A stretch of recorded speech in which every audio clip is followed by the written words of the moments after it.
নমস্কাৰ দেশ দুনিয়া অনুষ্ঠানৰ হৈতে ষ্টুডিঅ'ত মই অনিৰ্বাণ পাঠক গোল্ডেন ডম ব্যৱস্থাৰ বাবে সাজু হৈছে আমেৰিকা যুক্তৰাষ্ট্ৰ আমেৰিকাৰ সুৰক্ষাৰ বাবে ৰাষ্ট্ৰপতি ডনাল্ড ট্ৰাম্পে দেশখনৰ ওপৰত গোল্ডেন ডম ব্যৱস্থাৰ প্ৰস্তাৱ লৈছে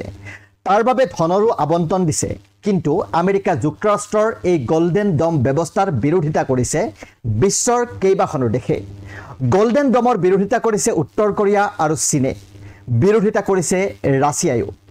আমেৰিকাৰ শত্ৰু উত্তৰ কোৰিয়াই ইয়াক অতি বিপজ্জনক বুলি অভিহিত কৰিছে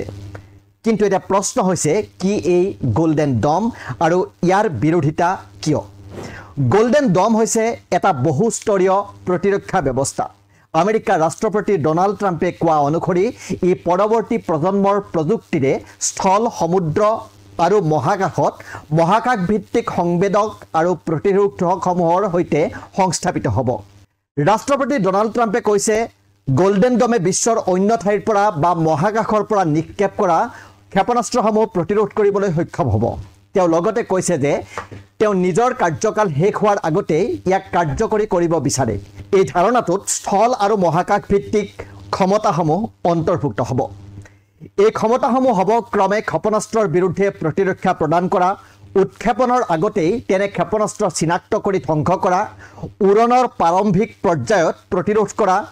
মধ্যপথত বন্ধ কৰা আৰু লক্ষ্যৰ ওচৰ চাপি অহাৰ শেষ মুহূৰ্তত তেনে ক্ষেপণাস্ত্ৰ ৰখাই দিয়া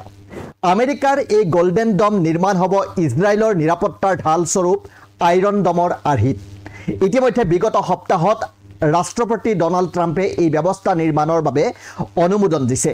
উল্লেখযোগ্য যে আধুনিক যুগৰ ballistic missile hypersonic missile cruise missile আদি প্ৰতিহত কৰিব পৰাকৈ বৰ্তমানলৈ আমেৰিকাৰ হাতত কোনো নিৰাপত্তা ব্যৱস্থা নাই তেনে পৰিস্থিতিত ৰাষ্ট্ৰপতি ট্ৰাম্পৰ এই চিন্তা দেশখনৰ নিৰাপত্তাৰ দিশটোৰ বাবে অতি গুৰুত্বপূৰ্ণ হিচাপে বিবেচিত হৈছে যাৰ বাবে ট্ৰাম্প প্ৰশাসনে ধনৰ আবণ্টনো দিছে এই প্ৰকল্পৰ অধীনত আমেৰিকাই শ উপগ্ৰহৰ নেটৱৰ্ক সৃষ্টি কৰিব য'ত আধুনিক সেন্সৰ আৰু ইণ্টাৰচেপ্টৰ থাকিব সেইবোৰৰ কাম হ'ব যিকোনো শত্ৰু দেশে নিক্ষেপ কৰা ক্ষেপণাস্ত্ৰ উৰণৰ লগে লগে ধ্বংস কৰা কিন্তু আমেৰিকা যুক্তৰাষ্ট্ৰৰ এই চিন্তাৰ বিৰুদ্ধে থিয় দিছে বিশ্বৰ আন তিনি শক্তিয়ে এই তিনি শক্তি ক্ৰমে উত্তৰ কোৰিয়া চীন আৰু ৰাছিয়া উত্তৰ কোৰিয়াই আমেৰিকাৰ ৰাষ্ট্ৰপতি ডনাল্ড ট্ৰাম্পৰ গোল্ডেন ডম প্ৰতিৰক্ষা ব্যৱস্থাক অতি বিপজ্জনক বুলি অভিহিত কৰিছে উত্তৰ কোৰিয়াৰ চৰকাৰী সংবাদ সংস্থা KCNৰ মতে কিম জং উনৰ চৰকাৰে কৈছে যে এই পৰিকল্পনাৰ লক্ষ্য হৈছে মহাকাশত আমেৰিকাই অস্ত্ৰ-শস্ত্ৰ সাজু কৰা উত্তৰ কোৰিয়াৰ বৈদেশিক মন্ত্ৰালয়ে এক বিবৃতি জাৰি কৰি কৈছে এই বায়ু প্ৰতিৰক্ষা ব্যৱস্থাই পাৰমাণৱিক অস্ত্ৰ থকা দেশসমূহৰ সুৰক্ষাৰ প্ৰতি ভয়াবহ ভাবুকি কঢ়িয়াই আনিব তেওঁ ইয়াক ভাবুকিপূৰ্ণ পদক্ষেপ বুলি অভিহিত কৰিছে যিয়ে মহাকাশত পাৰমাণৱিক যুদ্ধ আৰু অস্ত্ৰচালনাৰ আশংকা বৃদ্ধি কৰিব পাৰে আমেৰিকাৰ এই পৰিকল্পনাৰ বিৰোধিতা কৰিছে চীনে কৈছে আমেৰিকাৰ এই ব্যৱস্থাই বিশ্বৰ স্থিতিশীলতাৰ ক্ষতি কৰিব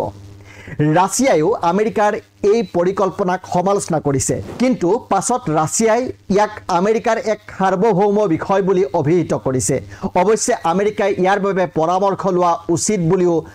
কৈছে ৰাছিয়াই উল্লেখযোগ্য যে গোল্ডেন ডম নামটো ইজৰাইলৰ আইৰন ডম ব্যৱস্থাৰ পৰা উদ্ভৱ হৈছে আইৰন ডমে চুটি দূৰত্বৰ ৰকেট আৰু মিসাইল প্ৰতিৰোধ কৰাত যথেষ্ট সফল হৈছে আমেৰিকা যুক্তৰাষ্ট্ৰ বিভিন্ন ধৰণৰ ক্ষেপণাস্ত্ৰৰ ভাবুকিৰ সন্মুখীন হৈ আহিছে আৰু সেইবোৰৰ দূৰত্ব অধিক হ'ব পাৰে বুলি ধাৰণা কৰিছে সেইবাবেই ট্ৰাম্পে আইৰন ডমতকৈ অধিক শক্তিশালী ব্যৱস্থা গঢ়ি তুলিবলৈ বিচাৰিছে যাক নাম দিছে গোল্ডেন ডম আৰু প্ৰস্তাৱিত গোল্ডেন ডমক লৈ এতিয়া বিশ্বত প্ৰতিক্ৰিয়াৰ সৃষ্টি হৈছে ধন্যবাদ